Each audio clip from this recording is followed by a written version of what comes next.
안녕하세요. 학습 플래너 석훈쌤입니다. 오늘 영상은 정말 많은 분들이 헷갈려 하시는 주제인데요. 바로 학점은행제와 사이버대, 내게 더 잘 맞는 선택은 무엇인지에 대한 내용입니다. 둘 다 온라인으로 공부할 수 있고 학위를 취득할 수 있어서 비슷한 제도로 보이지만 그 방식과 결과는 완전히 다른데요. 영상 끝까지 보시면 내 상황에서 어떤 선택이 더 유리할지 정확히 판단하실 수 있을 겁니다. 먼저 두 제도를 간단히 정리해 보겠습니다. 사이버대학은 고등학교 졸업 후 정식 입학 절차를 거쳐 4년 동안 학사학위를 취득하는 온라인 대학이에요. 대학처럼 학번도 있고 졸업식도 있고 나중에 학생증도 나옵니다. 반면에 학점은행제는 국가평생교육진흥원에서 주관하는 학위 취득 제도로 온라인 수업, 자격증, 독학사, 전적대 학점 등을 통해 필요한 학점을 쌓아서 학위를 신청하는 시스템이에요. 마찬가지로 학점을 채우고 나면 교육부 장관 명의의 학위를 취득하게 됩니다. 그럼 차이점을 여러 항목별로 비교해보자면 먼저 학위 취득 기간, 사이버대는 정규 4년이라는 커리큘럼을 따라가기 때문에 보통 4년의 기간이 소요됩니다. 학점은행제는 개인의 상황에 따라 1, 2년의 기간 단축이 가능합니다. 전적대 학점이나 자격증을 활용해본다면 더 빠르게도 가능하죠. 시간 절약이 중요하신 분이라면 학점은행제가 유리합니다. 두 번째, 수업 방식. 둘 다 온라인 강의 위주지만 사이버제는 학기제로 정해진 기간 안에 수업을 들어야 하고 시험 기간의 일부는 출석 수업을 필요로 합니다. 반면 학점은행제는 개강 시기가 훨씬 다양하고 모든 과정을 온라인 수업으로만 진행할 수 있다는 장점이 있는데요. 직장이나 학업을 병행 중이신 분이라면 학점은행제가 더 유리합니다. 세 번째, 인지도.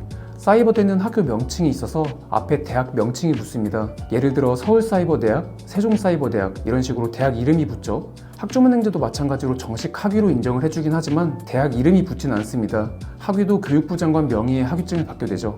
두 제도가 사실 학벌로서 차이가 그렇게 크진 않지만 그런데도 브랜드 네임이 중요하신 분이다 라고 하신다면 사이버대가 조금이나마 유리합니다. 네 번째, 전공 선택. 사이버대학은 전공이 굉장히 다양합니다. 경영, 심리, IT는 물론이고 경찰학부터 상담학, 드론, 뷰티 등 최근 트렌드에 맞춘 신설학과들도 계속 생기죠. 반면 학점은행제는 전공 선택이 비교적 제한적입니다. 특히 온라인 강의로 수강할 수 있는 전공은 경영학, 사회복지학, 심리학, 아동학, 컴퓨터공학 등 일부에 국한되어 있고 이공계열이나 간호, 특수학과 같은 경우 자격증이나 독학사 등 다른 방식으로 보완을 필수적으로 해주셔야 합니다.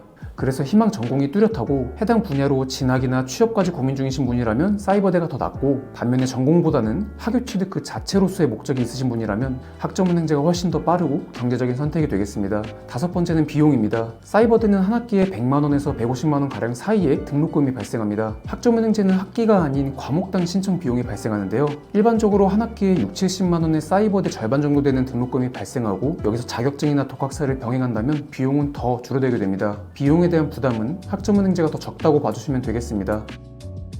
자, 결론적으로 빠르게 학위를 취득하고 싶거나 비용 부담을 줄이고 싶다면 학점은행제를, 학교 이름이 주는 신뢰감이나 전공 선택의 폭이 더 중요하다면 사이버대, 이렇게 정리해 볼 수 있을 것 같습니다. 하지만 중요한 건 두 제도 모두 장단점이 분명하고 본인의 상황과 목적에 따라 선택이 충분히 달라질 수 있다는 거죠. 같은 고졸일지라도 전적대 학점이 있는지, 내가 갖고 있는 자격증이 있는지, 전공을 변경해도 되는지에 따라 최적의 루트는 분명히 달라지거든요. 혹시 지금 내 상황에서 학점은행제가 나을지 사이버대가 나을지, 내가 가진 학점으로 몇 년 안에 졸업이 가능한지, 전공을 바꿔도 괜찮은지, 이런 부분들이 궁금하시다면 위에 나와 있는 제 카카오톡 아이디를 친구 추가하셔서 연락 남겨주시면 제가 대략적인 선택에 도움이 되는 틀을 설명해 드리도록 하겠습니다. 오늘도 영상이 도움이 되었으면 좋겠고 저는 다음번에 조금 더 실질적인 정보로 찾아뵙도록 하겠습니다. 감사합니다.